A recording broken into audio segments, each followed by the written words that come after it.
16h-18h sur Europe 1, Historiquement Vôtre. Stéphane Bern.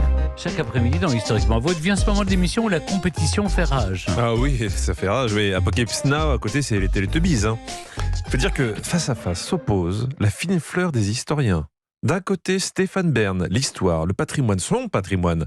Et de l'autre, Clémentine Portier-Kettenbach, le puits sans fond de la culture historique. Ouais. J'ai hâte d'être ébloui par votre vista culturelle. Alors, jouons. Parfois, dans ce quiz, mes questions sont aussi longues que vos réponses sont courtes. On va inverser la tendance. Vous êtes sûr ? Si.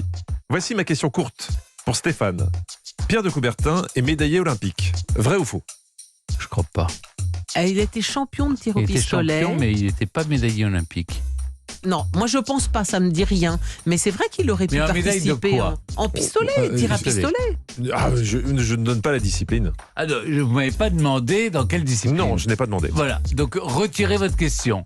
Vous m'avez dit, est-ce qu'il est médaillé olympique ? Exactement. Alors, parce qu'en fait, j'ai l'esprit tordu comme vous. Je me suis dit, il me tend un piège, donc je vais dire non. Oui. Mais en fait, en y réfléchissant bien et en écoutant ma copine Clémentine, je me dis, oui, c'est plausible. Donc vous dites... Il a été médaillé olympique. Il a été médaillé olympique. Vous avez gagné. Ouf. Il faut toujours écouter sa copine Clémentine. Oui, non, pas toujours. Vous savez, là, mes résultats récents m'ont amené à être vraiment... À être plus modeste. Plus modeste, oui. Savez-vous de quoi elle était médaillée olympique ? Ah, peut-être, est-ce que c'est simplement une médaille d'honneur ? Ah non, pas du tout. Non. Il est médaillé de littérature. Ah oui ?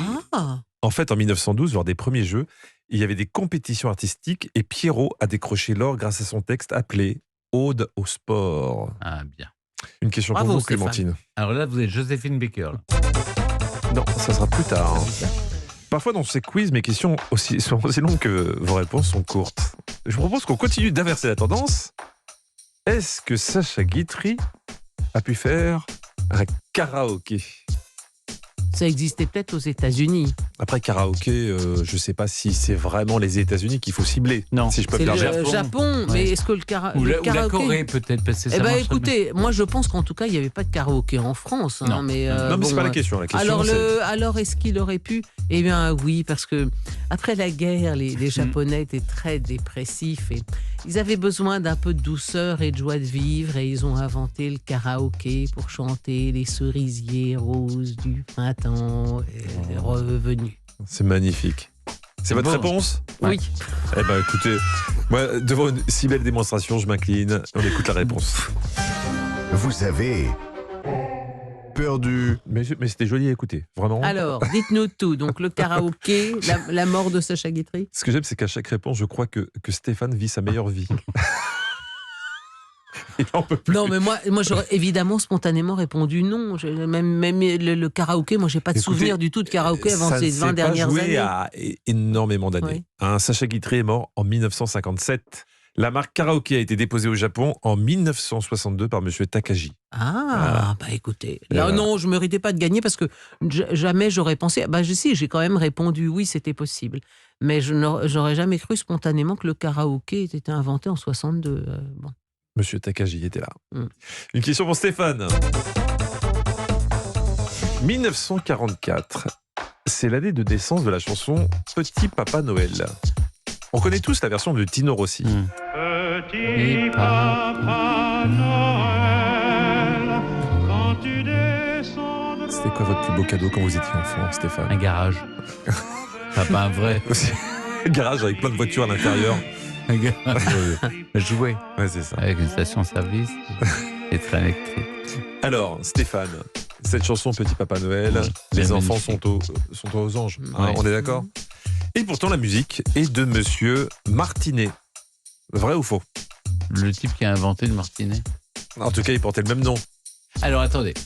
Donc oui, Tino Rossi a interprété cette chanson. Exactement. Dont tiré d'un film. Oui, mais on ne connaît pas l'auteur. Vous dites que c'est Monsieur Martinet. Moi, je vous dis que la musique est de Monsieur Martinet. Pourquoi on irait contre votre idée de Monsieur Martinet ?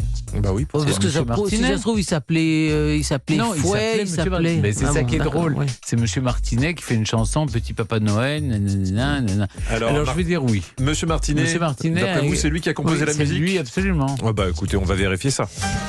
Vous avez Encore gagné. C'est troublant. Il n'y a que des Non. bonnes réponses.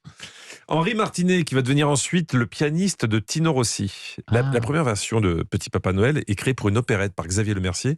Et les paroles sont en fait la prière d'un fils qui Mais je demande me au souviens qu'il Papa avait changé Noël les paroles. que son père, prisonnier de guerre en Allemagne, soit libéré. C'est Raymond Vinci qui réécrit les paroles. Bah non. Alors, une question pour Clémentine. Joséphine Baker. Exactement.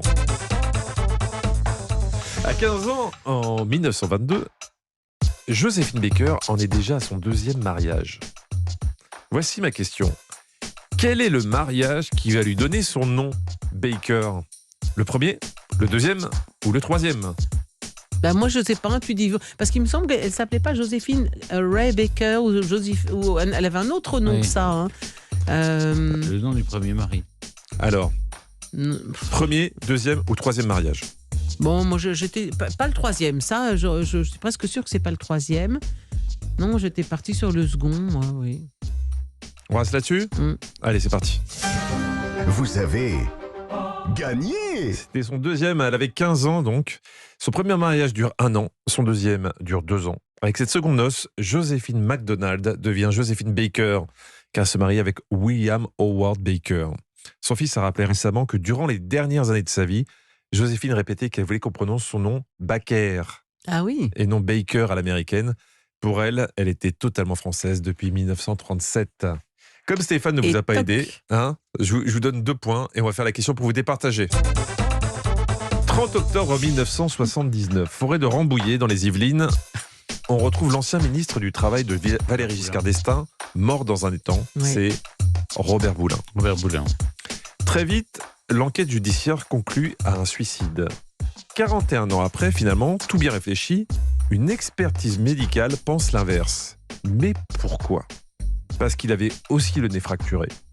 Parce que le rapport disait qu'il avait été retrouvé sur le ventre, alors que la photo le montrait sur le dos. Parce qu'il avait une blessure dans le dos, difficile à se faire tout seul. Je crois que c'est 2. Deux. Le problème, Oh, c'est que oui. Clémentine a donné cette réponse Alors je avant vais vous. dire 3. Vous êtes sûr? 1. Vous dites 1. Le nez fracturé. Et c'est une victoire de Stéphane Bern, une nouvelle fois. Il avait le nez fracturé. Exactement. Il avait le nez fracturé. Et l'expertise de 2020 conclut également que la fracture du nez n'était pas suffisante pour entraîner la mort de Robert Boulin, que sa mort a donc été provoquée par un autre choc. Robert Boulin était pressenti comme futur ministre et avait, selon les Ouais, journalistes de c'était l'époque, très étrange. Ouais, des cette informations affaire, ouais. compromettantes sur le financement du RPR. Écoutez, c'est Ah, une victoire voilà, malgré tout. voilà, on est bien un peu de choses. Une Ouais. nouvelle fois, une victoire de Stéphane Bern. Alors que j'ai tout fait pour perdre. Ouais.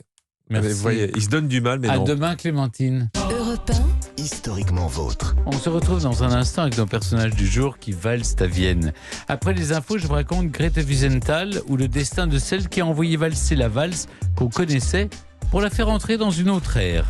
Et vous, Jean-Luc, vous allez nous raconter un chanteur français qui nous a fait danser et chanter aussi avec ses valses de Vienne. Ah oui, vous dansez, vous chantez sur du François Fellman, Stéphane. Non, ça m'est arrivé, oui. Ah bah décidément, les soirées de Tyron Gardé savent mettre à l'honneur notre patrimoine musical. Il a fait des valses de Vienne, oui, c'est vrai. Mais pas que ça, vous verrez. Europe 1, historiquement vôtre.